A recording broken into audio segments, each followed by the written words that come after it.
এখন শিক্ষিত সমাজরা কইবেন হুজুর বুঝলাম নবীর চেহারাও ভালো, চরিত্র ভালো, এরপরও নবীকে মানবো না কেন? আমরা তো শিক্ষিত মানুষ, নবী তো মূর্খ নবী, মূর্খ নবীরা আমরা কেন মানবো? আমি বললাম তুমি কি বলতে চাও? বলে আপনারা হুজুররা না কন নবী নাকি উম্মি নবী, তো উম্মি মানে তো মূর্খ, মূর্খ নবীর আমরা শিক্ষিত মানুষ কেন মানি? প্রশ্নটা অবশ্যই যুক্তিসঙ্গত। একজন মূর্খ মানুষকে একজন শিক্ষিত মানুষ কেন মানবে? তবে প্রশ্ন হলো নবী যদি মূর্খ হয় তখন তো প্রশ্ন সহি, কিন্তু নবী যদি শিক্ষিত হয় তাহলে প্রশ্ন সহি হবে। এখন প্রশ্ন করলাম তাইলে তোমরা মানবা কারে? বলে আমরা মানি জাফর ইকবাল রে, শাহরিয়ার কবির রে, হুমায়ুন আজাদ বেজাত রে।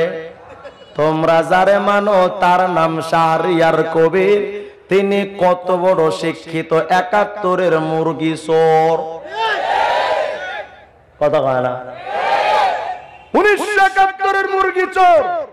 এখন আইসা টিভিতে আইসা আলেমদের কত ধরনের উপদেশ দেয়, কত বড় বড় গলায় কথা কয়। আমরা এটা জানি চোরের মায়ের গলা বড়ই হয়। তিনি গত কয়েকদিন আগে বললেন বঙ্গবন্ধু যদি বেঁচে থাকতেন আওয়ামী লীগের লোকেরা পোস্টারের উপরে আল্লাহ সর্বশক্তিমান লিখতে পারতো না। তার মানে তার কথা অনুযায়ী বোঝা যায় বঙ্গবন্ধু নাস্তিক ছিলেন। আর কথা কয় না? বঙ্গবন্ধু নাস্তিক ছিলেন, আল্লাহ বিদ্বেষী ছিলেন। ৭১-এর স্বাধীনতার পরে বঙ্গবন্ধু বলেছিলেন আমি মানুষ, আমি বাঙালি, আমি মুসলমান, একবার মরে দুইবার মরে না। তাহলে বঙ্গবন্ধুর দাবি অনুযায়ী বোঝা যায় তিনি নাস্তিক না মুসলমান? উপরন্তু ৭১ সালের স্বাধীনতার সেই ভাষণে তিনি বলেছিলেন রক্ত যখন দিয়েছি রক্ত আরো দেব, আমার দেশকে মুক্ত করে ছাড়বো ইনশাআল্লাহ। কিরে শাহরিয়ার কবির ৭১ তুই বঙ্গবন্ধুর এই ভাষণটা শুনস নাই? কইছিলি জানি, তখন তুই মুরগি চুরি করতেছিলি। মুরগি চুরি করা অবস্থায় বঙ্গবন্ধুর স্বাধীনতার চেতনা কি ছিল অন্তত অন্য সবাই বুঝলেও মুরগি চোরারা বুঝবে। জগন্নাথপুরের কোন কাউয়া যদি সারাদিন কোকিলের ভাব নাই, মুসলমানের আবার বলো কাউয়া যদি কোকিলের ভাব নাই, কাউয়া কি কোকিল হতে পারে? পারে? কাউয়া যেমন সারাদিন কোকিলের ভাব নিলে কাউয়া কোকিল হইতে পারে না। ৭১-এর মুরগি চোরা সারাদিন স্বাধীনতার কথা কইলে তোমরা তাদেরকে মুক্তিযোদ্ধা কইতে পারো, কিন্তু আমরা নাম দিয়েছি তিনি মুক্তিযোদ্ধা নয়, তিনি মুরগি যোদ্ধা। ৭১-এর পরে বঙ্গবন্ধু বলেছিলেন সবাই পাইছে সোনার খনি, আমি পাইলাম চোরের খনি। আমি ভাবলাম এই চোর কই, পরে খুঁজা খাইজা দেখলাম যে মুরগি চোরায়। কথা কয় না কেন? আমার বাংলাদেশে কত মোচওয়ালাদের বাহার বেড়েছে দিন দিন, দিন যত যায় মোচওয়ালারা ততই সামনে অগ্রসর হয়। কথা কয় না কেন? গত কয়েকদিন আগে আর এক মোচওয়ালা ডক্টর জাফরুল্লাহ কয় বোরকা এটা মেয়েদের স্বাস্থ্যের জন্য খুব ক্ষতিকর। আমি বললাম বোরকা মেয়েদের স্বাস্থ্যের জন্য খুব ক্ষতিকর, আর তসলিমা ভাবির দেহটা তাদের যৌবনের জন্য খুব উপকার। ওরে বাবা, কথা কয় না কেন? করোনা আমাদের শিখে গেছে। করোনা, যদি করোনা ভাইরাস থেকে বাঁচতে চাও পিপি ব্যবহার করো। কথা কয় না কেন? পিপির মধ্যে যে কাপড় থাকে বোরকার চেয়ে কম না বেশি? আরে কথা কয় না? আসসালামু আলাইকুম ওয়া রাহমাতুল্লাহি ওয়া বারাকাতুহু। আলহামদুলিল্লাহ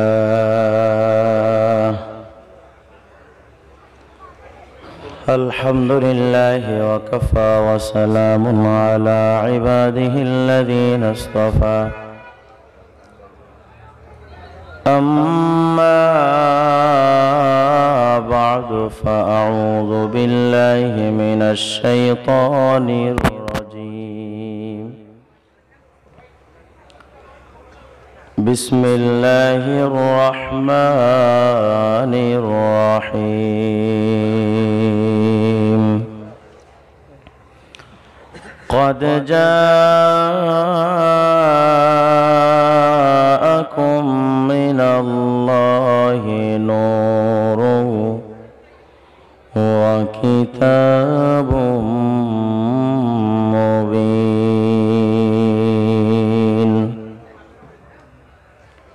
وقال رسول الله صاحب القرآن حبيب الرحمن سيد المرسلين خاتم النبيين رحمة للعالمين سيدنا ونبينا ورسولنا وروحنا وقلبنا وعيننا محمد صلى الله تعالى عليه وعلى آله وصحبه والتسليم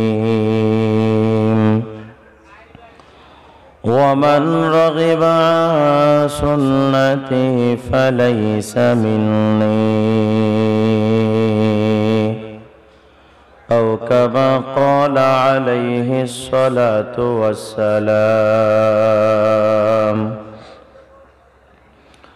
درشي ورن اللهم صل على محمد وعلى آل محمد كما صليت على إبراهيم وعلى آل إبراهيم إنك حميد مجيد اللهم بارك على محمد وعلى آل محمد كما باركت على إبراهيم وعلى آل إبراهيم إنك حميد مجيد খাদিমুল কোরআন পরিষদের উদ্যোগে আয়োজিত আজকের এই তাফসীরুল কোরআন মাহফিল 2021 এর মুহতারামুল মাকাম মুআজ্জাজ সদর জলসা সম্মানিত সভাপতি হযরত মাওলানা আব্দুল মুমিন জাহানপুরী সাহাব দামাত বরকাতুহুল আলিয়া এবং হাজী সাজিদুর রহমান সাহেব সহ আজকের মহতী মাহফিলের সম্মানিত আলোচক বৃন্দ, স্টেজে উপস্থিত সমাজের সূর্য সন্তান, জাতির বিবেক হযরত উলামায়ে কেরাম, মুআজ্জাজ হাজিরিন, ধর্মপ্রাণ মুসলমান ভাইরা, পর্দার অন্তরালে অবস্থানরত আমার দিনদার মা এবং বোনেরা, মহান আল্লাহ রাব্বুল আলামিনের শাহী দরবারে লাখ কোটি শুকর যে মহান আল্লাহ তাআলা আপনাকে আমাকে অত্যন্ত মহব্বত করে ভালোবেসে দ্বীনি এই মজলিসে জান্নাতের এই পরিবেশে আসবার বসবার দ্বীনি কিছু কথা বলা এবং শোনার মতো তৌফিক দান করেছেন। অন্তরের অন্তঃস্থল থেকে সবাই দিল থেকে শুকরিয়া আদায় করি, পড়ি আলহামদুলিল্লাহ। এখানে আমাদের এনেছেন কে? আরো জোরে বলেন। আমাদেরকে জীবন্ত রাখেন কে? মৃত্যু দান করেন কে? ফাঁসিতে ঝুলানোর আগে প্রাণ ভিক্ষা দেওয়ার মালিক একমাত্র কে? রিজিক দেওয়ার মালিক কে? বক্স দুটো দুই কর্নারে নিয়ে আমার এবং শ্রোতাদের কান বরাবর দিবেন অ্যাঙ্গেল করে, আমি এবং শ্রোতারা এক লেভেল যেন শুনি। হ্যাঁ, দ্রুত করেন। রিজিক দেওয়ার মালিক কে? সন্তান দেওয়ার মালিক খাজা বাবা, চন্দ্রপাড়া, দেওয়ানবাগ, ল্যাংটা বাবা। সন্তান দেওয়ার মালিক কে? সাত তাবক জমিন আসমানের একচ্ছত্র মালিক একমাত্র কে? সে মহান আল্লাহ তাআলা অত্যন্ত মহব্বত করে এখানে এনেছেন। খুব দামি মজলিস। আল্লাহ তাআলার আসমানের নিচে জমিনের উপরে এমন পবিত্র মজলিস আর হয় না। এই মজলিসগুলো আগত মানুষগুলো আর সাধারণ মানুষ থাকে না, এরা আল্লাহর মেহমান হয়ে যায়। আর আসতে বলেন। আল্লাহ তাআলার অত্যন্ত মেহেরবানি যে মহান আল্লাহ তাআলা আপনাকে আমাকে মুসলমান হিসেবে দুনিয়াতে পাঠিয়েছেন। এই পৃথিবীর সবচেয়ে বড় নিয়ামতের নাম হলো ঈমানের নিয়ামত। এর চেয়ে বড় নিয়ামত পৃথিবীতে হয়? আস্তে কথা কন কেন? পটাপট কথা বলতে হবে, টাস টাস। মুসলমানের সাউন্ড কখনো হবে না ডাউন। মুসলমানের সাউন্ড যখন ডাউন হবে, গৌর গোবিন্দর পেতাত্তারা হেফাজত চরমনার বিরুদ্ধে কথা বলবেই। মুসলমানের সাউন্ড যদি ডাউন হয়, বাংলাদেশের শাহরিয়ার কবির মুরগি চোরারা মুক্তি যোদ্ধার ভাব নিবে। এজন্য মুসলমানের কণ্ঠে আওয়াজ থাকতে হবে। পারবেন আওয়াজ দিতে? সবাই পারবেন? কারা কারা পারবেন? চিৎকার দিয়ে আল্লাহু আকবার। মাশাআল্লাহ। মুহতারাম হাজিরিন, পবিত্র কালামে পাকের তাফসীরুল কোরআন মাহফিলে পবিত্র কালামে পাক থেকে একটি আয়াত আমি আপনাদের সামনে তেলাওয়াত করেছি এবং প্রায় 10 লক্ষ হাদিসের ভান্ডার থেকে ছোট্ট একটি হাদিস আপনাদের সামনে পাঠ করেছি। আল্লাহ তাআলা যদি চান আয়াত এবং হাদিসকে সামনে রেখে অতি সংক্ষেপে মুলাখাস একটি সারাংশ আলোচনা আপনাদের জেহেন নাশিন করার ইচ্ছা পোষণ করেছি। ওয়ামা তৌফিকি ইল্লা বিল্লাহ। আল্লাহ তাআলা আমাদের বলার এবং বোঝার তৌফিক দান করেন। তবে অগ্রিম আমি আপনাদেরকে বলে নেই, এখানে কোনো রাজনৈতিক আলোচনা করার জন্য আমি আসি নাই। এখানে রাজনৈতিক আলোচনা হবেও, এখানে বিএনপির রাজনীতি হবে না, আওয়ামী লীগের রাজনীতিও, কারণ আমরা বিএনপির দালালও নই, আওয়ামী লীগের দালালও নই। আমরা দালাল কার? আরো জোরে কোন? অতএব বিএনপি এবং আওয়ামী লীগের কেউ যদি এই কামনা করেন যে হুজুর আমাদের প্রশংসা করে যাবেন, এটা ভুল। কারণ আমরা দালাল যার, কথা বলবো তার। তবে হ্যাঁ, তাকিয়ে দেখেন বিএনপির লোক বসে আছেন, পাশে আওয়ামী লীগের লোক বসা, আওয়ামী লীগ বসে আছেন, পাশে তবলিগ চরমনার লোক বসা। এখানে কোনো দল মত, এখানে আমাদের সবার এক দল একমত, আমরা সবাই আরবের নবী মুহাম্মদের উম্মত। অতএব এখানে রাজনীতি হবে কার? আরো জোরে কোন? কারণ দুনিয়ার রাজনীতি, দুনিয়াতেই পরিচয়, এটা দিয়া কিছু কাজ হয়। মৃত্যুর পরে এই রাজনৈতিক পরিচয় চলবে, এই নেতাদের পরিচয় চলবে, কবরের মধ্যে পরিচয় চলবে কার? আমাদের রব কে? আমাদের নবী কে? আমাদের নবী হযরত মুহাম্মদ মুস্তাফা সাল্লাল্লাহু আলাইহি ওয়াসাল্লাম। আমাদের দলের নাম কতক্ষণ? দলের নাম। অতএব যেহেতু আমাদের মৃত্যুর পরে কবরে, মিজানে, হাসরে, পুলসিরাতে, হাউজে কাউসারের সামনে, জান্নাতের দরজার সামনে এই তিনটি পরিচয় ছাড়া আর কোনো পরিচয় চলে না। অতএব আওয়ামী লীগ আমাদের মূল পরিচয় নয়, বিএনপি আমাদের মূল পরিচয় নয়, জামাত ইসলাম আমাদের মূল পরিচয় নয়, জাতীয় পার্টি আমাদের মূল পরিচয় নয়। আমাদের পরিচয় আমরা সৈনিক কার? আরো জোরে বলেন কার? উলাইকা হিজবুল্লাহ আলা ইন্না হিজবাল্লাহি হুমুল মুফলিহুন।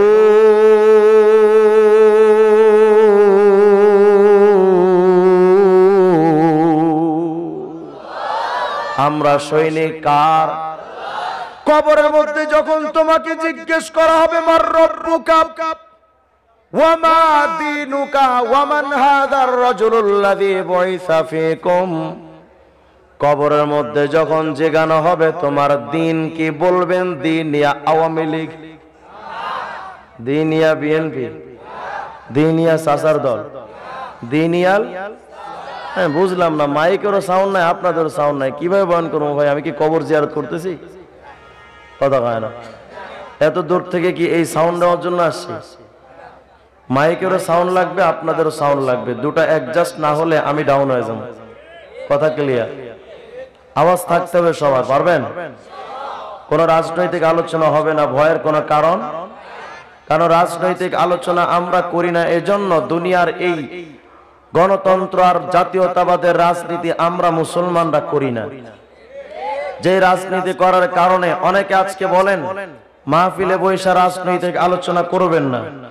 আমরা বিএনপির রাজনীতি তো করি না, আওয়ামী লীগের রাজনীতিও করি না, আমরা কোন রাজনীতি করার জন্য আসিও।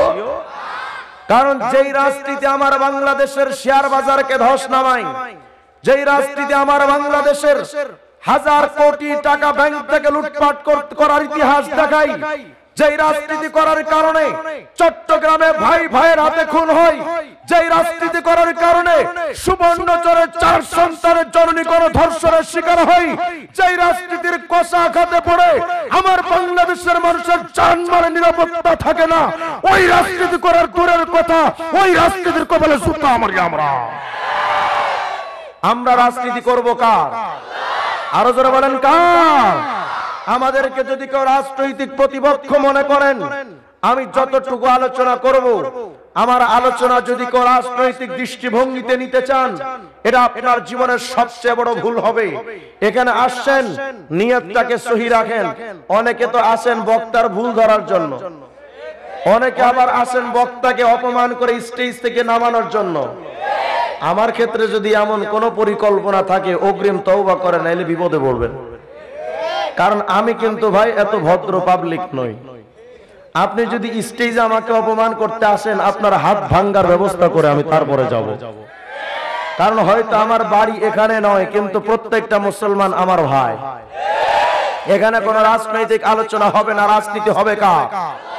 আজ যারা আলেমদের কণ্ঠ স্তব্ধ করতে চান, যারা আলেমদের ঘাড় মটকাতে চান, যারা আলেমদের হাত কেটে ফেলতে চান, যারা আলেমদের মামুনুল হকের সাথে খেলবার ইচ্ছা পোষণ করেন, যারা আলেমদের কণ্ঠ স্তব্ধ করতে চান, মনে রাখবেন বাংলাদেশের ফয়জুল করিম মামুনুল হক এবং আলেমদের কণ্ঠ করো বাপের দেওয়া কণ্ঠ নয়।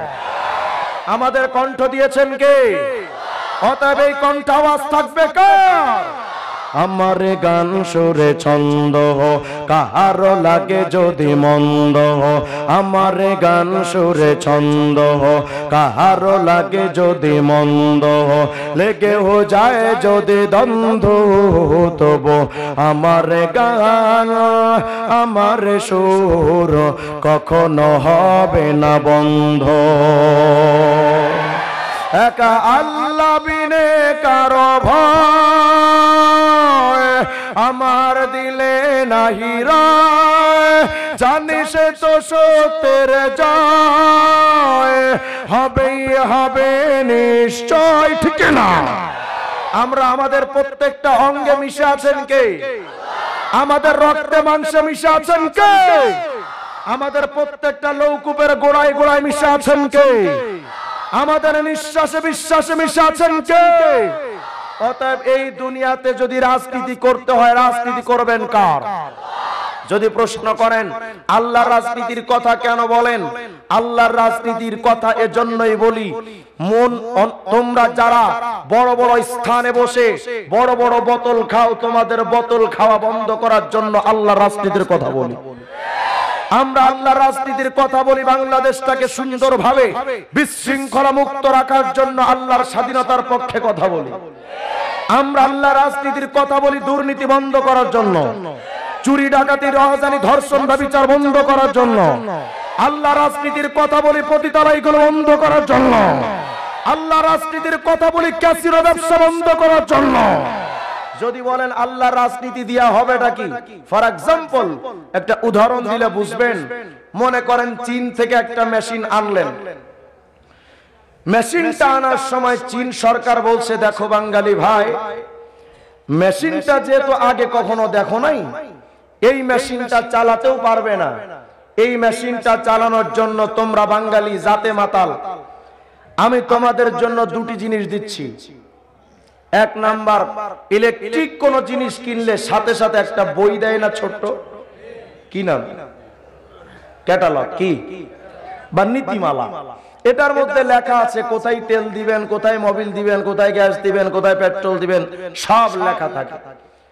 চীন সরকার বলছে এই নতুন মেশিন নিয়ে যাচ্ছ, এই মেশিনটা চালানোর জন্য এক নাম্বার একটা ক্যাটালগ দিলাম। আর যেহেতু পূর্বে কখনো মেশিনটা চালাও নাই, অভিজ্ঞতা সম্পন্ন একজন ইঞ্জিনিয়ার লাগবে। এই যে ইঞ্জিনিয়ার দিলাম, চাইনার ইঞ্জিনিয়ার, ক্যাটালগ দেখে দেখে তোমার মেশিনটা বাংলাদেশে চালিয়ে দেখাবে, ওই অনুযায়ী মেশিন চালায়, ও মেশিনটা সুন্দর করে চলবে। কিন্তু সাবধান, যদি নিজে মাতবাড়ি কইরা ফুটানগিরি কইরা নিজের মন মতো মেশিন চালাও, মেশিন কিন্তু চলবে। যখন চীন থেকে মেশিন আনলেন, আমরা তো জাতে বাঙালি, ক্ষমতা যদি থাকে এতটুকু দেখাই এতখানি, কথা কয় না। কিছু কিছু পাতি নেতা আছে দেখবেন ঘরের মধ্যে বোর কাছে জুতা পিঠা খায়, বাহিরে এসে হুজুর দেখলে ধমকায়, আছে না নাই? বাঙালি জাতি আমরা একটু সবসময় একটু বেশি বেশি আমরা দেখাতে চাই। তো যখন মেশিনটা চীন থেকে আনলেন, সকালবেলা চাইনার ইঞ্জিনিয়ার ক্যাটালগ নিয়ে যখন মেশিন স্টার্ট করতে যাবেন, মেশিনের যিনি মালিক তিনি সকালবেলা গিয়া দেখেন মেশিনের পাশে চাইনার ইঞ্জিনিয়ার ক্যাটালগ খুলে দেখে দেখে মেশিন স্টার্ট করবে, প্রস্তুতি নিচ্ছে। বাঙালি গিয়া কয় তুই কি করো সেখানে? আমি মেশিন স্টার্ট করবার জন্য আসছি, চীন সরকার নামারে পাঠাইছে। হাতাটা গোছে এক কামসা বরাবর দিছে একটা থাপ্পড় মেরা, বেটা যায় আনতে ভাগ। কয় ভাই আপনি আমার মারেন কেন? মারমু না হারামি, নিজের পকেটের টাকা দিয়ে মেশিন কিনছে, তোর মাঠ বাড়ি ফুটাঙ্গিরি দেখবো নাকি, যা ভাগ। তাড়িয়ে দিলেন। দিয়ে যেটা আপনার কাছে ক্যাটালগ সরকার দিয়েছিল চীন সরকার, সেটা টেনে ছিঁড়ে টুকরো টুকরো করে ডাস্টবিনে ফেলে দিয়েছে। দিয়ে নিজে মাতবাড়ি করে যেখানে তেল দেওয়া দরকার সেখানে জনমের মতো পানি ঢালছিল, যেখানে পানি দেওয়া দরকার সেখানে গ্যাস দিলেন, যেখানে গ্যাস দেওয়া দরকার মোবিল দিলেন। বলেন তো মেশিনটা দুর্দান্ত গতিতে চলবে না? চলবে না? চলবে না ঠাড়া পড়বে? এটা বুঝছেন আপনারা? যদি বুঝে থাকেন তাহলে চলেন। পবিত্র কোরআনে পাক আল্লাহ রাব্বুল আলামিন বুঝাইতে চান, জগন্নাথপুরের মুসলমানরা একবার আওয়াজ করে বলো তো, দুনিয়া নামক মেশিন বানাইলেন কে? মুসলমানের মতো কণ্ঠের আওয়াজ ছেড়ে বলেন, দুনিয়ার স্রষ্টা কে? আল্লাহ পাক রব্বুল আলামিন বুঝাইতে চান, বান্দা এই দুনিয়া নামক মেশিন, তোমার বাংলাদেশ নামক মেশিনটা যদি চালাইতে চাও, মেশিন চালানোর জন্য চীনের সরকার যেমন দুইটা জিনিস দিল, এক নাম্বার ক্যাটালগ আর এক নাম্বার ইঞ্জিনিয়ার।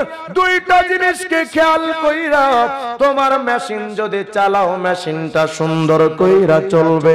কিন্তু দুইটা জিনিস বাদ দিয়া নিজে মাত বাড়ি ফুটাঙ্গিরি কইরা যদি মেশিন চালাও, তোমার মেশিনটা যেমন চলে না। কদ জাআকুম মিনাল্লাহি নূরুন ওয়া কিতাবুম মুবিন।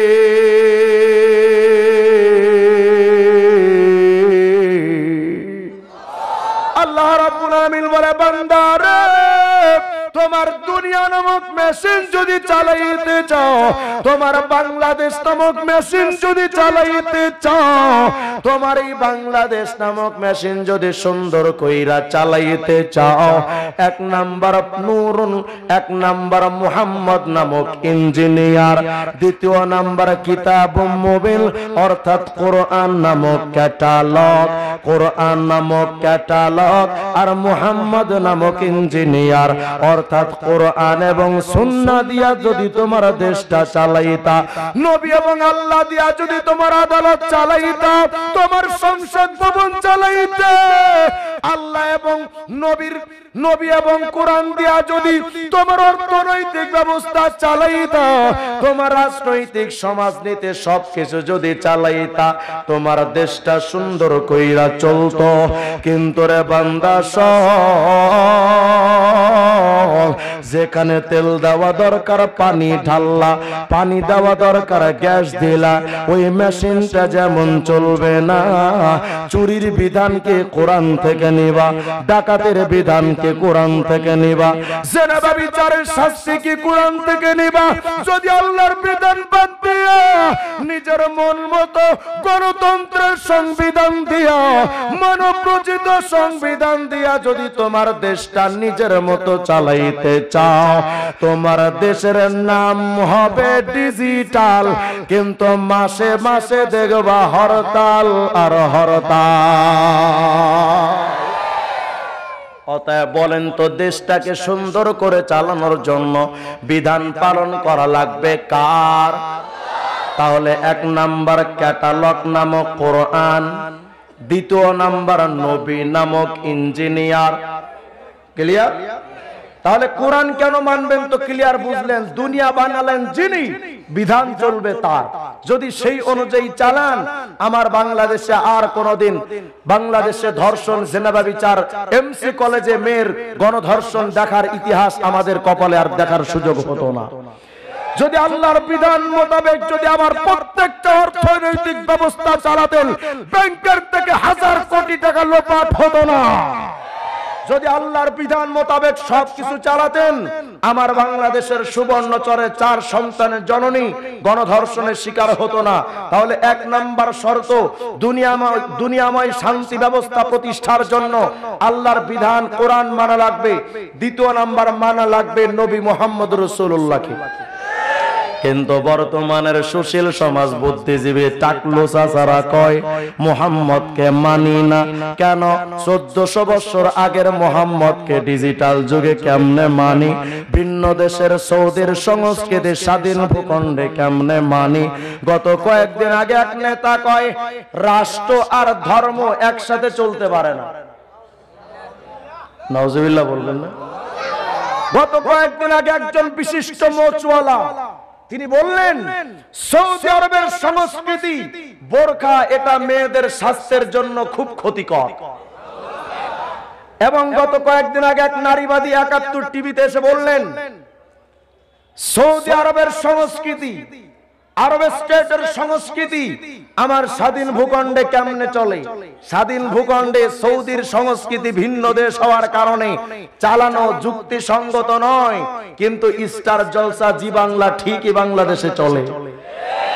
সৌদি আরবের সংস্কৃতি আমার স্বাধীন ভূখণ্ডে চলে না, কিন্তু রবি ঠাকুরের জাতীয় সঙ্গীত ঠিকই চলে। সৌদি আরবের সংস্কৃতি আমার স্বাধীন ভূখণ্ডে চলে না, কিন্তু ভারতীয় পণ্য না হলে আমার দেশ চলে না। তোমরা করলে কুরু কুরু, হুজুর করলে মাকরু। কথা কয় না কেন? প্রশ্ন হলো হুজুর আমরা নবীকে মানবো কেন? আমি বলি তুমি কাকে মানো? জগন্নাথপুরের মুসলমান একবার বলেন তো, এই পৃথিবীতে যে কোনো মানুষ কেউ কাউকে নিশ্চয়ই অনুসরণ করে না করে না? যারা বিএনপি করেন তারা জিয়াকে মানেন, অনুসরণ করেন।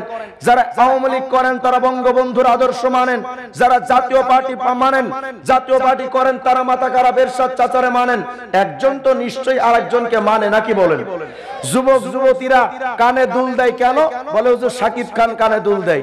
নায়িকা যুবতীরা কিরণমালা পাখিজামা পরে, কিরে কি জন্য পরস? বলে ইন্ডিয়ান নায়িকারা পরে তাদের মতো কইরা পরি। দাড়ি কাটো কার মতো, চুল কাটো কার মতো? বলে মেসি আর নেইমারের মতো। বুঝা গেল এই পৃথিবীতে নিশ্চয়ই কেউ কাউকে মানে। তাহলে আমার প্রশ্ন হলো, আপনাদের প্রশ্ন যদি হয় হুজুর আমরা মুহাম্মদকে মানবো কেন? আমরা তো মানি মেসিকে, নেইমারকে, শাকিব খানকে, শাহরুখ খান, আমিন খান, আমির খান, হাবিজাবি খান খুনকে মানি। আমরা অমুক তমুককে মানি। জিয়া, এরশাদ, মুজিবুর রহমানকে মানি। আমরা অমুক তমুককে মানি। যারা শিক্ষিত বুয়েটের ছাত্র আইনস্টাইনকে মানে, নিউটনকে মানে, ম্যাক্সওয়েলকে মানে, চার্লস ডারউইনকে মানে, অ্যারিস্টটলকে মানে, ইবনে সিনাকে মানে, অমুক তমুককে মানে। যারা কথা সাহিত্যিক শেক্সপিয়ারকে মানে, রবীন্দ্রনাথ ঠাকুরকে মানে, আর এরপরে কাজী নজরুল ইসলামকে মানে। এক একজন নিশ্চয়ই তো কেউ কাউকে মানে, নাকি বলেন? যদি তোমরা অমুক তমুককে মানতে পারো, প্রশ্ন করবা আমরা কাকে মানি? আমি বলবো আমরা আমাদের মুহাম্মদের মতো চুল কাটি, আমরা আমাদের মুহাম্মদের মতো দাড়ি রাখি, আমরা আমাদের নবীর মতো পোশাক পরি, আমরা আমাদের নবীর মতো আমাদের জীবন চালানোর চেষ্টা করি। প্রশ্ন করবেন মুহাম্মদকে মানো কেন? আমি বলবো তোমরা যাদেরকে মানো তাদেরকে মানো কেন? বলে তাদের মধ্যে যোগ্যতা আছে। আমি বললাম তাদের মধ্যে যোগ্যতা আছে। জিয়ার মধ্যে যোগ্যতা একটাই ছিল, এরশাদ চাচার মধ্যে যোগ্যতা একটাই ছিল, বঙ্গবন্ধুর মধ্যে স্বাধীনতার যোগ্যতা মাত্র একটাই ছিল। বঙ্গবন্ধুর মধ্যে সব যোগ্যতা থাকলেও টোটাল পৃথিবীর সব যোগ্যতা কি ছিল? ভাই আমি বঙ্গবন্ধুর বিরুদ্ধে কথা বলছি না, ফর এক্সাম্পল বোঝানোর জন্য বলছি। বঙ্গবন্ধু দেশের জন্য অনেক অবদান ছিল তার। বছরের পর বছর তিনি জেল খেটেছেন, নিজের জীবনকে উৎসর্গ করে দেশকে স্বাধীনতা এনে দিয়েছেন। কিন্তু বঙ্গবন্ধুকে যদি বুখারী শরীফ দেওয়া হতো পড়াতে পারতেন? বুঝা গেল বঙ্গবন্ধু অনেক যোগ্যতা ছিল, কিন্তু পৃথিবীর সব যোগ্যতা ছিল না। জিয়াউর রহমানের মধ্যে হয়তো সামান্য কিছু যোগ্যতা ছিল, পৃথিবীর সব যোগ্যতা ছিল না। এই পৃথিবীতে যদি সর্বযোগ্যতায় কোনো ব্যক্তি থেকে থাকেন, সেই সর্বযোগ্যতায় যোগ্যতা সম্পন্ন ব্যক্তির নাম হলো মুহাম্মদ রাসূলুল্লাহ সাল্লাল্লাহু আলাইহি ওয়াসাল্লাম। অতএব এক যোগ্যতার কারণে তোমরা যদি নায়ক নায়িকাদের মানতে পারো, এক যোগ্যতার কারণে যদি বিজ্ঞানীদের মানতে পারো, এক যোগ্যতার কারণে যদি ডাক্তারদেরকে মানতে পারো, এক যোগ্যতার কারণে যদি নেতাদেরকে মানতে পারো, এক যোগ্যতার কারণে যদি শিক্ষিত মহলকে মানতে পারো, আমার নবীর মধ্যে শ্রেষ্ঠ চেহারা, শ্রেষ্ঠ সৌন্দর্য, সবচাইতে বড় শিক্ষিত, এই পৃথিবীর সর্বশ্রেষ্ঠ বিজ্ঞানী, সর্বশ্রেষ্ঠ ডাক্তার, সর্বশ্রেষ্ঠ বিচারপতি, এই পৃথিবীর এক বাংলাদেশকে স্বাধীন করার জন্য বঙ্গবন্ধুকে মানা যদি যুক্তিসঙ্গত হয়, বিশ্ব ভূখণ্ডে যেই নবী স্বাধীনতা এনেছেন, সেই বিশ্বের স্বাধীনতার স্থপতি আমার মুহাম্মদকে আগে মানা দরকার। চলেন নবীর মধ্যে কি কি যোগ্যতা ছিল এক এক করে দেখি। তোমরা তো নায়ক নায়িকাদের মানো কেন? হুজুর কত সুন্দর চেহারা দেখছেন, চেহারার কারণে অমুক তমুককে মানি। মাইকে সাউন্ড কম হয়েছে, সাউন্ড বাড়ান। এক নাম্বার, নবীর মধ্যে আমরা আপনারা যারা নায়ক নায়িকাদেরকে মানেন চেহারার কারণে, চলেন যদি চেহারার কারণে নায়ক নায়িকাদের মানা যুক্তিসঙ্গত হয়, আমার নবী মুহাম্মদ আরবির চেহারাটা কেমন ছিল? ও জগন্নাথপুরের মুসলমান, তোমার নায়ক নায়িকার চেহারা মেকআপ না দিলে সুন্দর দেখা যায় না, আইলানা মাস্কারা না দিলে সুন্দরভাবে তার চোখটা ফুটে না, লিপস্টিক হালকা না করে দিলে শাকিব খানের ঠোঁট সুন্দর দেখা যায় না। শুটিং করার সময় যদি শাকিব খানের চেহারার উপরে ঘামের দানা পড়ে থাকে, টিস্যু পেপার দিয়ে না মুছলে চেহারাটা বিশ্রী দেখা যায়, সুন্দর দেখা যায় না। 1400 বছর আগে যখন মেকআপ ছিল না, লিপস্টিক ছিল না, আইলানা মাস্কারা ছিল না, আমার প্যারা নবী কত সুন্দর ছিলেন জানো? নবীর চেহারার উপরে যদি ঘামের দানা পড়ে থাকতো, কাআন্না আলা ওয়াজহিহি আর-রুম্মান, মনে হতো বেদানার দানা পড়ে আছে। হযরত আব্দুল্লাহ ইবনে জাবির বলেন, বিশ্ববাসী শোনো, আমার নবী এত সুন্দর, কোন একটা চন্দ্রোজ্জ্বল রাতে, চাঁদনি রাতে, ফাজআলতু আনজুরু ইলাল কামার ওয়া ইলা ওয়াজহিন নবী, একবার আমি আব্দুল্লাহ ইবনে জাবের আকাশের চাঁদের দিকে তাকাই, আর একটা বার আমার পয়গম্বর নবীর দিকে তাকাইতেছি। আকাশের চাঁদের দিকে একটা বার তাকাই, আর একবার আমার নবীর চেহারার দিকে তাকাই।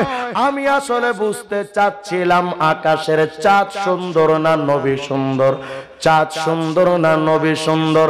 আকাশের চাঁদের দিকে তাকাইলাম আর আমার নবীর চেহারার দিকে তাকাইলাম, তাকায়া তাকায়া শেষ পর্যন্ত আমি আব্দুল্লাহ ইবনে জাবের সিদ্ধান্তে উপনীত হইলাম, ফালা হুয়া ইনদি আহসানু মিনাল কামার, আকাশের চাঁদের চাইতে আমার নবী বেশি সুন্দর। অতএব চেহারা সৌন্দর্যের কারণে যদি কাউকে মানতে চাও, শাকিব খানকে মানবা না নবীকে মানবা? অনেকে বলবেন হুজুর শুধু চেহারা থাকলেই চলে না, মানুষের সৌন্দর্য মূলত দুই প্রকার, সূরাতান সিরাতান, একটা সৌন্দর্য অপরের সৌন্দর্য, চেহারার সৌন্দর্য, ত্বকের সৌন্দর্য, আর একটা সৌন্দর্য হইল ভেতরের সৌন্দর্য। হুজুর জানতে চায় আমার নবীর চেহারা বেশি সুন্দর, চরিত্রটা কেমন ছিল বলেন না? আমার বাংলাদেশে কত মডেল নায়িকা আছে, চেহারাটা বেশি সুন্দর, কিন্তু এক্স ভিডিও স্ক্যান্ডাল ভাইরাল হয়েছে, চেহারা সুন্দর থাকলেও চরিত্র খারাপ হওয়ায় কেউ তাকে মানে না। হুজুর বুঝাইতে চাই মানুষের চেহারা থাকলেই চলে না, মানুষের ভেতরের একটা সৌন্দর্য আছে, ওই চারিত্রিক সৌন্দর্যটা আগে সবচেয়ে বেশি আগে দেখা দরকার। নবীর চেহারাটা সুন্দর, নবীর ভেতরের চরিত্রটা কেমন ছিল বলেন? ওরে জগন্নাথপুরের মুসলমান রে, আমার নবীর চরিত্র নিয়ে কেমনে তোদের বুঝাবো? নবীর চরিত্র কেমন ছিল কেমনে বুঝায়? কিন্তু এতটুকু জানি রে, তোমার কোন মানুষকে যদি তার চরিত্র সম্পর্কে যদি বুঝতে হয়, তাহলে তার বিবির কাছে, বউর কাছে জিগাইও, কারণ এই পৃথিবীতে কার চরিত্র কেমন এটা বেশি জানেন ঘরের বউ। তাহলে চলেন আমরা আম্মা জান আয়েশা সিদ্দিকা নবীজির ঘরের স্ত্রী আমাদের আম্মা জান আয়েশা সিদ্দিকার কাছে গিয়া জিগায় আম্মা জি একটাবার জানতে চাই নবীর চরিত্র কেমন। আম্মা জান আয়েশা সিদ্দিকা বলেন ওরে দুনিয়ার মানুষ রে আমার স্বামীর চরিত্র এত সুন্দর চরিত্র আমার স্বামীর চরিত্র নিয়ে তোদের কেমনে বুঝাবো তবে এতটুকু বলি রে কানা খুলুকুহু আল কোরআন এই পবিত্র কোরআনে যেমন কোনো ভেজাল নাই আমার স্বামী নবীর চরিত্রে কোরআনের মতো কোনোই ভেজাল ছিল না। তাহলে চেহারা আর চরিত্রের সৌন্দর্যের কারণে যদি কাউকে মানতে চাও নবী ছাড়া কোনো বিকল্প কেউ আছে? এখন শিক্ষিত সমাজরা কইবেন হুজুর বুঝলাম নবীর চেহারাও ভালো চরিত্র ভালো এরপরও নবীকে মানবো না কেন? আমরা তো শিক্ষিত মানুষ, নবী তো মূর্খ নবীরা আমরা কেন মানবো? আমি বললাম তুমি কি বলতে চাও? বলে আপনারা হুজুররা না কন নবী নাকি উম্মি নবী, তো উম্মি মানে তো মূর্খ নবীর আমরা শিক্ষিত মানুষ কেন মানি? প্রশ্নটা অবশ্যই যুক্তিসঙ্গত, একজন মূর্খ মানুষকে একজন শিক্ষিত মানুষ কেন মানবে? তবে প্রশ্ন হলো নবী যদি মূর্খ হয় তখন তো প্রশ্ন সহি, কিন্তু নবী যদি শিক্ষিত হয় তাহলে প্রশ্ন সহি হবে? এখন প্রশ্ন করলাম তাইলে তোমরা মানবা কারে? বলে আমরা মানি জাফর ইকবাল রে, শাহরিয়ার কবির রে, হুমায়ুন আজাদ বেজাত রে। তোমরা যারে মানো তার নাম শাহরিয়ার কবির, তিনি কত বড় শিক্ষিত, ৭১-এর মুরগি চোর।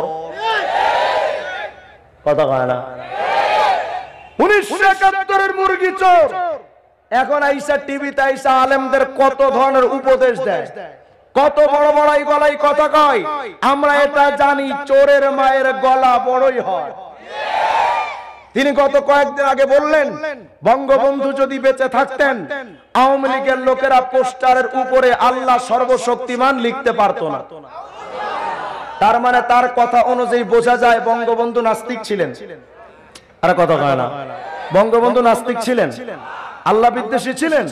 ৭১-এর স্বাধীনতার পরে বঙ্গবন্ধু বলেছিলেন আমি মানুষ, আমি বাঙালি, আমি মুসলমান, একবার মরে দুইবার মরে না।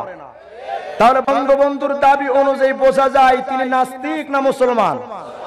উপরন্তু ৭১ সালের স্বাধীনতার সেই ভাষণে তিনি বলেছিলেন রক্ত যখন দিয়েছি রক্ত আরো দেব, আমার দেশকে মুক্ত করে ছাড়বো ইনশাআল্লাহ। কিরে শাহরিয়ার কবির ৭১ তুই বঙ্গবন্ধুর ভাষণটা শুনস নাই? কইছিলি জানি, তখন তুই মুরগি চুরি করতেছিলি। মুরগি চুরি করা অবস্থায় বঙ্গবন্ধুর স্বাধীনতার চেতনা কি ছিল অন্তত অন্য সবাই বুঝলেও মুরগি চোরারা বুঝবে। জগন্নাথপুরের কোন কাউয়া যদি সারাদিন কোকিলের ভাব নাই, মুসলমানের আবার বলো কাউয়া যদি কোকিলের ভাব নাই, কাউয়া কি কোকিল হতে পারে? পারে? কাউয়া যেমন সারাদিন কোকিলের ভাব নিলে কাউয়া কোকিল হইতে পারে না। ৭১-এর মুরগি চোরা সারাদিন স্বাধীনতার কথা কইলে তোমরা তাদেরকে মুক্তিযোদ্ধা কইতে পারো, কিন্তু আমরা নাম দিয়েছি তিনি মুক্তিযোদ্ধা নয়, তিনি মুরগি যোদ্ধা। ৭১-এর পরে বঙ্গবন্ধু বলেছিলেন সবাই পাইছে সোনার খনি, আমি পাইলাম চোরের খনি। আমি ভাবলাম এই চোর কই, পরে খুঁজা খাইজা দেখলাম যে মুরগি চোরায়। কথা কয় না কেন? আবার বাংলাদেশে কত মোচওয়ালাদের বাহার বেড়েছে দিন দিন, দিন যত যায় মোচওয়ালারা ততই সামনে অগ্রসর হয়। কথা কয় না কেন? গত কয়েকদিন আগে আর এক মোচওয়ালা ডক্টর জাফরুল্লাহ কয় বোরকা এটা মেয়েদের স্বাস্থ্যের জন্য খুব ক্ষতিকর। আমি বললাম বোরকা মেয়েদের স্বাস্থ্যের জন্য খুব ক্ষতিকর, আর তসলিমা ভাবির দেহটা তাদের যৌবনের জন্য খুব উপকার। ওরে বাবা, কথা কয় না কেন? করোনা আমাদের শিখায় গেছে। করোনা, যদি করোনা ভাইরাস থেকে বাঁচতে চাও পিপি ব্যবহার করো। কথা কয় না কেন? পিপির মধ্যে যে কাপড় থাকে বোরকার চেয়ে কম না বেশি? আরে কথা কয় না কেন? মাইকের সাউন্ড আবার কমছে, আপনাদের সাউন্ড কমে। উনি কি করে মাইকে ওখানে বসে? ওই মিয়া মাইকের সাউন্ড কমান কে? বারবার বারবার মাইকের সাউন্ড কমান, মনে করো বুঝবে না হুজুর। মাথা ওলায় গেছে একটা আওয়াজ দিয়ে বলেন আল্লাহু আকবার। এটা ঠিক আছে, আপনি ওদিকে সাউন্ড কমান না, আবার ভূগোল পড়ান। মনে করে হুজুর মানুষ কিছু বুঝে না, ও মাঝে মধ্যে সাউন্ড কমায় আবার এসে এখানে ভুল ধরে। আওয়াজ দিয়ে বলেন আল্লাহু আকবার। করোনা আমাদের দেখাচ্ছে করোনা। যদি তোমরা করোনা ভাইরাস থেকে বাঁচতে চাও হে বিমানবালা, তুমি তো আগে শুধুমাত্র প্যান্ট শার্ট পরতে, এখন তুমি আর প্যান্ট শার্ট পরতে পারবে না। করোনা থেকে বাঁচতে যদি চাও পিপি ব্যবহার করো। তাহলে এই পৃথিবী করোনা আমাদের চাক্ষুষ এই জ্বলন্ত প্রমাণ বর্তমান সম্প্রতি সময় আমাদের দেখিয়ে গেল। নারীদের জন্য অতিরিক্ত পোশাক পিপি বা বোরকা এটা নারীদের স্বাস্থ্যের জন্য ক্ষতির ব্যাপার নয়, বরং প্রত্যেকটা নারীর মরণ ব্যাধি করোনা ভাইরাস থেকে বাঁচার একমাত্র উপায় অতিরিক্ত পোশাক পিপি অথবা বোরকা। এই চরম বাস্তবতা যে বুদ্ধিজীবী অস্বীকার করে ফেলেছেন, আমাদের বুঝতে বাকি নাই হিরো আলমের মাথার তার না ছিল, এর মার তার ঠিকই ছেঁড়া। হরেক রকম পাগল দিয়া মিলাইছো মেলা, কথা হয় না, হরেক রকম পাগল দিয়া মিলাইছো মেলা, বাবা তোমার দরবারে সব পাগলের মেলা।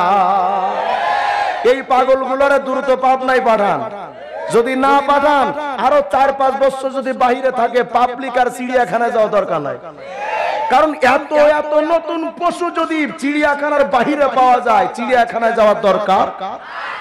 অতিরিক্ত পোশাক বোরকা মেয়েদের স্বাস্থ্যের জন্য ক্ষতির কারণ। মুসলমান একবার বলেন তো, শিয়াল কখনো চাই মুরগি খাঁচার মধ্যে আটকা থাক? কারণটা কি? কারণটা কি?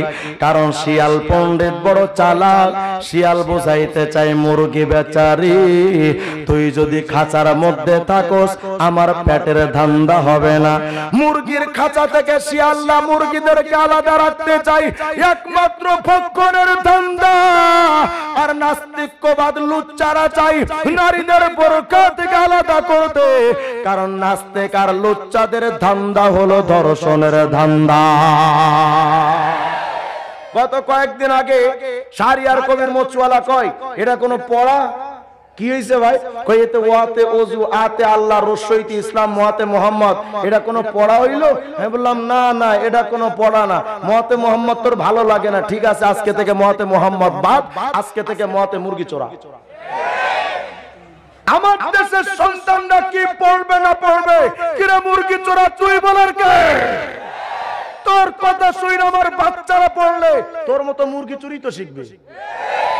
গল্প বলি এক মোচওয়ার, লম্বা লম্বা মোচ আছে যার, দেখতে কিছুটা মানুষের মতো, তবে কথা কাজে জানো এরা পুরা জানোয়ার।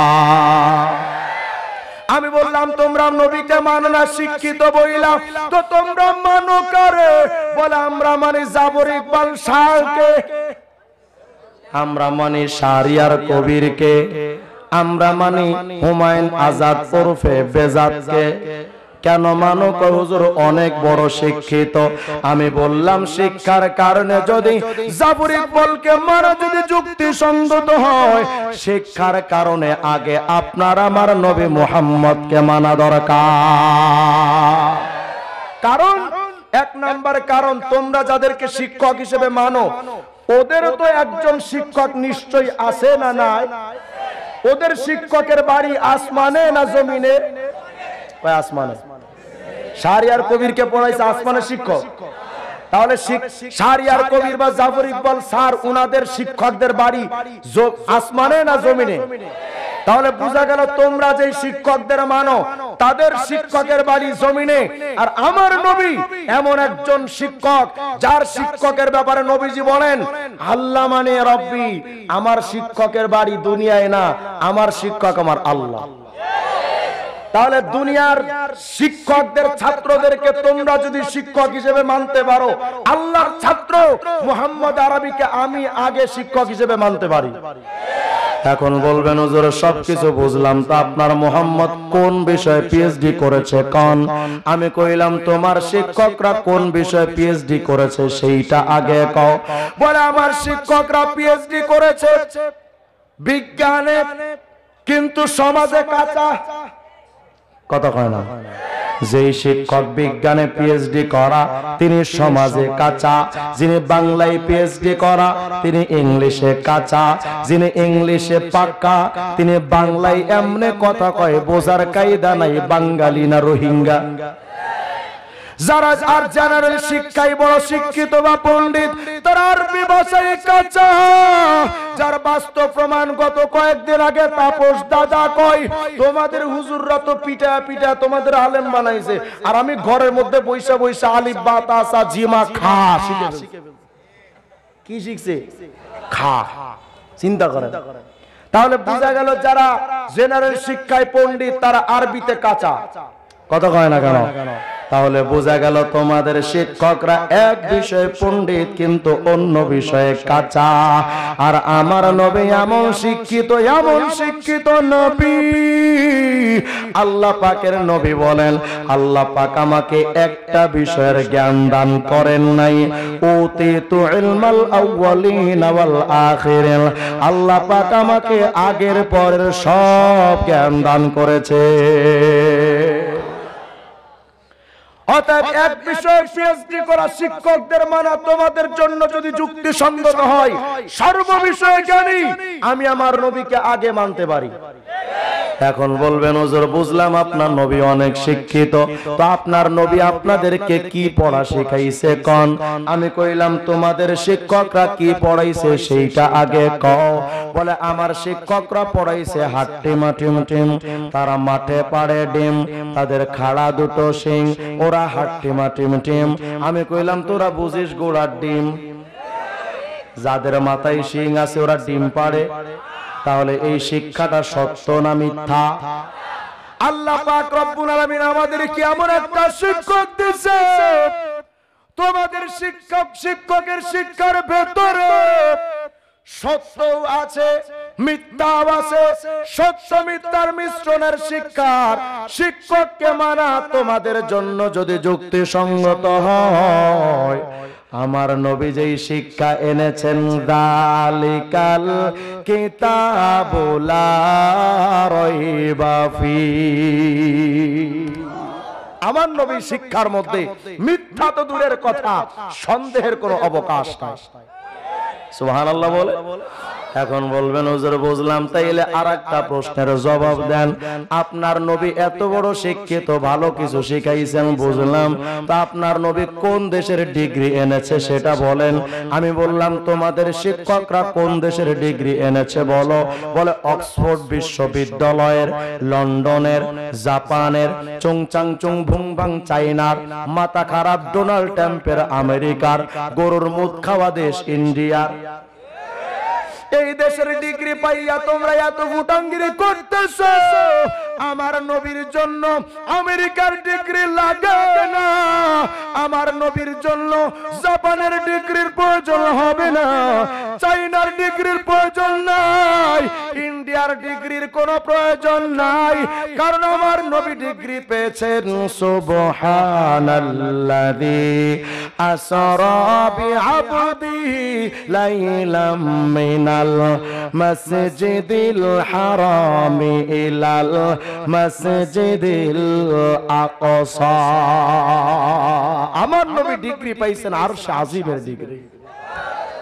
তাহলে তোমাদের আমেরিকা, লন্ডন, ফ্রান্সের ডিগ্রিধারী শিক্ষকদের মানা যদি যুক্তিসঙ্গত হয়, আরশ আজিমের ডিগ্রিধারী মুহাম্মদকে আগে মানা দরকার। এখন বলবেন হুজুর বুঝলাম আপনার মোহাম্মদ জেনারেল শিক্ষায় হেভি পাক্কা ছিলেন, কিন্তু আমরা কিন্তু বুয়েটের ছাত্র, বিজ্ঞানের ছাত্র, শাহজালাল বিজ্ঞান এবং প্রযুক্তির বিশ্ববিদ্যালয়ের ছাত্র, আমরা তো বিজ্ঞান টিজ্ঞান পড়ি। আপনার নবী কিন্তু বিজ্ঞানী ছিল না। আমি বললাম আমার নবী হয়তো তোমাকে বিজ্ঞানীদের মতো বিজ্ঞানী নয়, কিন্তু আমার নবী বিজ্ঞানীদেরও বিজ্ঞানী ছিলেন। যদি বলেন কেমনে, আমি বললাম তোমরা কাদের মানো? বলে আইনস্টাইন কে মানি, নিউটন কে মানি, ম্যাক্সওয়েল কে মানি, চার্লস ডারউইন কে মানি, অ্যারিস্টটল কে মানি, ইবনে সিনা কে মানি। আমরা তো ঊর্ধ্ব গগনে যাওয়া বিজ্ঞানীদের মানি। আমি বললাম তোমাদের বিজ্ঞানীরা এত বড় বড় বিজ্ঞানী হইয়া কি দেখাইছে? কয় দুনিয়ার মানুষ চাঁদের খবর কইতে পারে। আমি বললাম তোমাদের বিজ্ঞানীরা লক্ষ লক্ষ ডলার খরচ কইরা সেই ঊর্ধ্ব গগনে যাইয়া চাঁদ দেখা এরপরে চাঁদের খবর কয়। আর আমার নবী দুনিয়ায় থাইকা হাতের ইশারায়, আঙ্গুলের ইশারায় চাঁদ দ্বিখণ্ডিত কইরা ফেলায়। তোমাদের বিজ্ঞানীরা কি দেখাইছে? কয় হুজুর আমাদের বিজ্ঞানীরা সূর্য কেমনে চলে বাইর করে ফেলছে। আমি বললাম আচ্ছা কি বাইর করছে? ওই সূর্য আপন কক্ষপথে চলে এটা বাইর করছে। আমি বললাম এটা বের করতে তোদের বিজ্ঞানীদের কয়দিন লাগছে? কয় বেশি দিন না হুজুর, 200 বছর লাগছে মাত্র। আমি বললাম 200 বছর টাইম নিয়ে এত ফুটাঙ্গিরি করো? আরে তোমার বিজ্ঞানীরা 200 বছর টাইম নিয়ে এটা বের করছে। কি করেছে সেই ইতিহাস জানি। একজন বিজ্ঞানী আইসা কয় সূর্য দুনিয়াকে লক্ষ্য কইরা ঘোরে। 150 বছর মতবাদ চললো। 150 বছর পরে আরেকজন বিজ্ঞানী আইসা কয় 150 বছর আগে যে বিজ্ঞানী কথাটা বলেছে এ মিথ্যা কথা কইছে, এটা সত্য কথা না। এর মাথায় পুষ্টি টুষ্টি হয়তো কম ছিল। সূর্য দুনিয়াকে লক্ষ্য কইরা ঘুরবে কেন? দুনিয়া সূর্যকে লক্ষ্য কইরা ঘোরে। এইভাবে আরো 50 বছর চললো। 200 বছর মারামারি কামড়া কামড়ি করার পর বর্তমান বিজ্ঞান বলছে আগের যেই বিজ্ঞানীরা যা বলেছে ডাহা মিছা কথা। সূর্য দুনিয়াকে লক্ষ্য কইরাও ঘোরে না, দুনিয়া সূর্যকে লক্ষ্য কইরা ঘোরে না। তাহলে কি করে? সূর্য আপন কক্ষপথে চলে, দুনিয়া তার আপন গতিতে চলে। আমি বললাম এই কথাটা বের করতে 200 বছর টাইম লাগলো, মারামারি কামলা কামড়ি এত কিছু করা লাগলো। আর আমার নবী 1400 বছর আগে নাসার রিসার্চ ছাড়া, কোন গবেষণা ছাড়া, লক্ষ লক্ষ ডলার খরচ করা ছাড়া, কোন যন্ত্রপাতির ব্যবহার ছাড়া আমার নবী 1400 বছর আগে সূরা ইয়াসিন, পবিত্র কোরআনের সূরা ইয়াসিন 4 নম্বর পৃষ্ঠা শুরুর আয়াত, আল্লাহ পাকের নবী আল্লাহর তরফ থেকে কোন রিসার্চ ছাড়া বলে দিয়েছেন ওয়াশ-শামসু তাজরি লিমুস্তাকাররিন লাহা, সূর্য তার আপন কক্ষপথে চলে। তাহলে বোঝা গেল আমাদের বিজ্ঞানী বিশ্বনবী যখন যেটা বুঝে ওই বুঝতে তোদের বিজ্ঞানীদের অন্তত 1400 বছর টাইম লাগে। বিজ্ঞানীদের মহান গৌড় আঙ্গন বেজি ইগাবুগা মহামানব ঠুগাই হাইবানি, ইগাবুগা মহামানব ঠুগাই হাইবানি। এখন বলবেন হুজুর বুঝলাম আপনার মোহাম্মদ এত কিছু ছিল কিন্তু ডাক্তার ছিল না। আমি বললাম আমার নবী হয়তো ডাক্তার ছিলেন না কিন্তু ডাক্তারদের বাপ ছিলেন। যদি বলো কেমনে? তোমরা কি আবিষ্কার করেছো? বলে অ্যালোপ্যাথিক ঔষধ আবিষ্কার করেছি, হোমিওপ্যাথিক ঔষধ আবিষ্কার করেছি, গাছটা ঔষধ আবিষ্কার করলাম, হার্বাল ডাক্তার আবিষ্কার করলাম। ওরে দুনিয়ার মানুষ রে, যার নাই কোনো গতি সে কেন হোমিওপ্যাথি? অ্যালোপ্যাথিক ঔষধ একটা খাইলে রোগ একটা সারে আর একটা শুরু হয়, সাইড এফেক্ট। আর কথা কয় না কেন? তোমাদের সব ঔষধের মধ্যে ভেজাল আছে না নাই? কিন্তু আমার নবী এমন ডাক্তার, হিজরতের রাত্রে আবু বকর সিদ্দিকের পায়ে পাহাড়ি সাপে দংশন করেছে। আবু বকর সিদ্দিক কান্দে। নবীজি বলেন আবু বকর তুমি কাঁদো কেন? নবী গো আমার পায়ে সাপে দংশন করেছে, দংশনের কারণে কষ্টের যন্ত্রণায় কাঁদি। আবু বকর সিদ্দিককে বলেন, নবী বলেন আবু বকর কোথায় কামড় দিয়েছে একটু দেখাও তো দেখি। বলে নবী এই যে এইখানে আমার সাপে কামড় দিয়েছেন। নবী কোনো ডাক্তারের কাছে গেলেন না, অ্যালোপ্যাথিক ডাক্তারের কাছে গেলেন না, হোমিও ডাক্তারের কাছে গেলেন না, মুখের থুতু নিয়ে লাগিয়ে দিলেন, সুস্থ হয়ে গেছে। ডাক্তারদের ডাক্তার আমার নবীকে আগে মানা দরকার।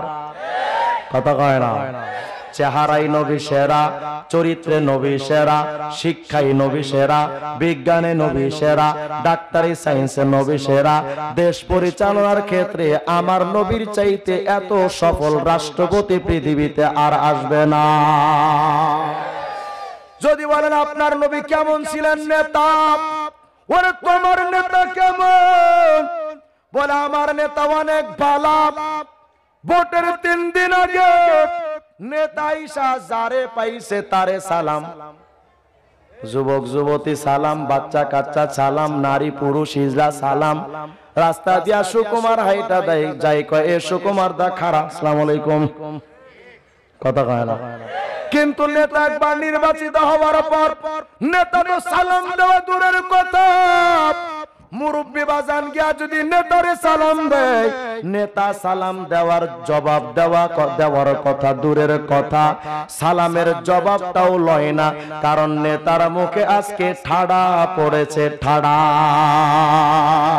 কিন্তু তোমার আমার নবী ছোটদের দেখে তিনি মিষ্টি হেসে সালাম দিতেন আগে ভালোবেসে। আল্লাহু আকবার বলেন। চোখ দুটো ছিল তার শান্তির নীড়, পরম ঠিকানা দেখো গরিব দুঃখীর, পরম ঠিকানা দেখো গরিব দুঃখীর। গল্প বলে শোনো প্রিয় নবীজির, শ্রেষ্ঠ মানুষ যিনি এই ধরনের। আল্লাহু আকবার বলেন। তোমার নেতা তিনি নেতা হিসেবে কেমন? ভোটের 3 দিন আগে নেতা হিসেবে কয়ে চাচা হাত বাড়ান, কোন কি হইছে? চাচার হাতটা নিয়া মারছে 5000 লন চাচা। চাচা বেজাই খুশি, কিরে বাতিজা তুই দেখি মানুষ হয়ে গেছিস গা। কয় চাচা আমি কি আগে জানোয়ার ছিলাম নাকি? কয় যখন তুই সরকার রিলিফের টাকা, গমের টাকা, চাউলের টাকা চুরি করে খাইতি তখন কি মানুষ আছিলি? কয় চাচা রে আজকে থেকে এই যে দেখেন মুহাম্মাদের টুপি মাথায় দিলাম, মুহাম্মাদের দাড়ি রাখলাম, মুহাম্মাদের পোশাক পরলাম, আমি কিন্তু আর চুরি করব না। বোঝা গেল এই দেশে যদি নির্বাচন করতে হয় মুহাম্মাদের পোশাক ছাড়া হয় না। মুহাম্মাদের টুপি লাগে, মুহাম্মাদের দাড়ি রাখে, মুহাম্মাদের পট্টি লাগে, কথা কয় না। চাচা মনে মনে কই ভাতিজা তুই কি বলতে চাস, সত্য কইরা কহ। কই চাচা 5000 দিলাম, কোন কথা কয়েন না।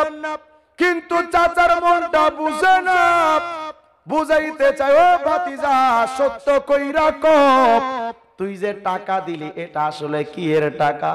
নেতা মনে মনে কই চাচা বোঝেন না, মুখে মিষ্টি অন্তরে বিষ, তার নাম পলিটিক্স।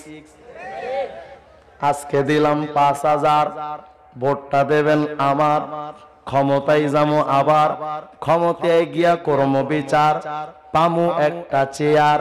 চাচা রে তুমি তো নিরীহ মানুষ, হয়তো ঝগড়া করবা না, রাস্তার পাশে দাঁড়ায় থাকবা, তুমি শান্তশিষ্ট মানুষ, ঝগড়া না করলে কি হয়েছে চাচা?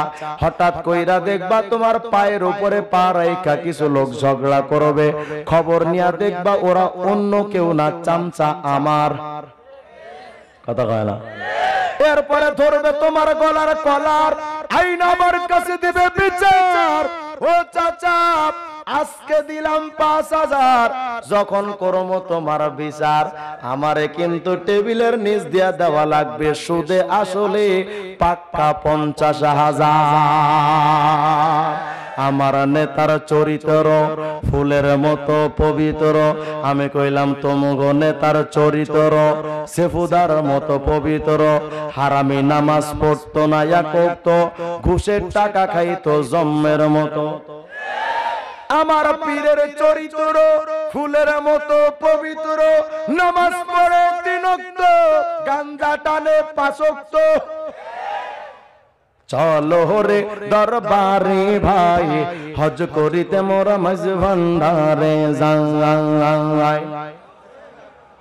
আছেন হারাই এই বাংলাদেশে গাঞ্জা টানার সবচাইতে নিরাপদ জায়গা ভণ্ডদের মাজার, কথা কয় না কেন? এরা এমন গাঞ্জা টানে, গাঞ্জা টানতে টানতে এক একটার কোয়ালিটি কি সাবা সুবা ভাঙ্গা পুরা হিরো আলম ফেল। আমি যখন রহমানিয়াতে পড়তাম এখানে এক বাবা ছিল, বাবা হায়দার আলী, 45 বছর গোসল করে না। কয় বছর? এমন দুর্গন্ধ গায়ে যে রাস্তা দিয়ে হেঁটে যেত, রাস্তায় আধা ঘন্টা যাওয়া যেত না, মনে হতো কোনো বাথরুমে টাঙ্কি নিয়ে গেছে। আমি বললাম হুজুর চলে আসছেন, মাশাআল্লাহ, আল্লাহ পাক আজকের মজমাকে কবুল করেন। আচ্ছা আমি লাস্ট ফিনিশিং দিয়ে শেষ করে দিই। বিরক্ত হচ্ছেন আপনারা? আমার বাংলাদেশে তো কত বাবা, এক একটা বাবার কোয়ালিটি কি, কারো মাথায় টুপি নাই, কারো মুখে দাড়ি নাই, কারো শরীরে পাঞ্জাবি নাই, কি এক সেরাবের অবস্থা। এদের মাথায় টুপি না থাকলে বুড়ির বাহার বেশি। কথা কয় না কেন? গত কয়েকদিন আগে গজব বসছে না দেওয়ানবাগি, এত বড় বুড়ি, মনে তো পুরো সিলেট বিভাগের ভেতরে। আমরা তো চুলকাই এখানে, আর দেওয়ানবাগি চুলকাতেন এখানে। কি কোয়ালিটি! বাবার বুড়িটা এত মোটা, মনে হয়তো 3 বছরে গর্ভবতী। হারামি কয় মা ফাতেমা আমার বউ, আস্তে কইলেন নাউজুবিল্লাহ। আগে কয় মা, আবার কয় বউ। চিন্তা করেন কত বড় গজব।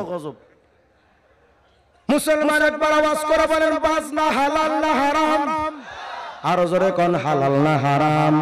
কিন্তু এই বাজনাকে আজকে মারেফতের মধ্যে ঢুকাইয়া বাজনাকে জায়েজ করে দিয়েছে বাংলাদেশের শ্রেষ্ঠ মুফতি হযরত মুফতি মুমতাজ ভাবি।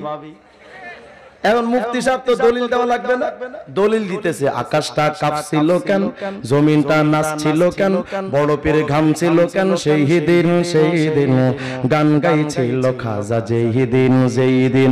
আমি বললাম আকাশ যদি কাঁপে, জমিন যদি নাচে, তো বিল্ডিং গুলো ছিল কেমন? কি মুফতি চিন্তা করেন। মুসলমান সবাই আওয়াজ করে বলেন, তাই মাথা সেজদা হবে না, তবে একমাত্র কার সামনে? কত বাবা, ওরে বাবা, বাবারে বাবা, খাজা বাবা, আটটসি, সুরেশ্বর, চন্দ্রপাড়া, দেওয়ানবাগি, কুতুববাগি, রাজারবাগি, ছোট ভান্ডারি, বড় ভান্ডারি, মাইজ ভান্ডারি, পানিশা, বালিশা, কেতলিশা, গামছাশা, কিল্লাশা, ফাইল্লাশা, চিল্লাশা, জাঙ্গাশা, চরমবিবি, গরম শাহ, ফকির শাহ, মিসকিন শাহ, গরিব শাহ, কুত্তাশা, গোড়াশা, ল্যাঞ্জাশা, বদনাশা, মাঝে একটা মাজার হইছে হযরত কুত্তাশা। চট্টগ্রামে হুজুর জানেন, এটা মিছা কথা না। কিরে কুত্তাশা কেন? হুজুর এক বাবা একটা কুকুর পুষতে, কুকুরটা মারা যাওয়ার পরে হেডারে কবর দেওয়ার নাম দিয়েছি হযরত কুত্তাশা মাজার রহমাতুল্লাহ। এখন পাবলিক ঢের কুত্তার কাছে গিয়ে কয় বাবা একটা সন্তান দে রে বাবা। আচ্ছা বলেন, যদি কেউ কুত্তারে বাপ ডাকে, ও কি এর বাচ্চা? বাবার কাছে গিয়ে কয় বাবা সন্তান দে। তালাশ করে দেখলাম বাবার কপালে ঢাড়া বসছে, বাবারই সন্তান নাই। আছে না নাই? মুসলমান আফসোস আর পরিতাপের বিষয় হলো, হিন্দুরা সন্তান চাই দুর্গা মায়ের কাছে, মুসলমান সন্তান চাই দরগা বাবার কাছে। হিন্দুরা দুর্গা মায়ের কাছে মান্নত করে, মুসলমান দরগা বাবার কাছে মান্নত করে। হিন্দুরা দুর্গা মায়ের পায়ে গিয়ে সেজদা দেয়, গিয়াসউদ্দিন তাইরিরা দরগা বাবার পায়ে সেজদা দেয়। তালাশ কইরা দেখেছি হিন্দুদের মা আছে বাপ নাই, গিয়াসউদ্দিন তাইরিদের বাপ আছে মা নাই। আমি ভাবলাম হিন্দুদের মা আছে বাপ গেল কই, গিয়াসউদ্দিনের বাপ আছে মা গেল কই। হিসাব কিতাব যোগ বিয়োগ মিলায় দেখলাম এটা আলাদা হইছে ভিন্ন কারণে। এদের হিন্দুদের মা ওদের বাবা তেমন কোনো তফাৎ নাই। আমি কইলাম দুইটারে এক জায়গায় মিলায়া বিয়াটা পড়ায়া দে, কারণ তোরা আসলে চোরে চোরে তালতো ভাই, তোদের কোনো বিভেদ না। মুসলমান একবার আওয়াজ করে বলেন, জান্নাতে দেওয়ার মালিক একমাত্র কে?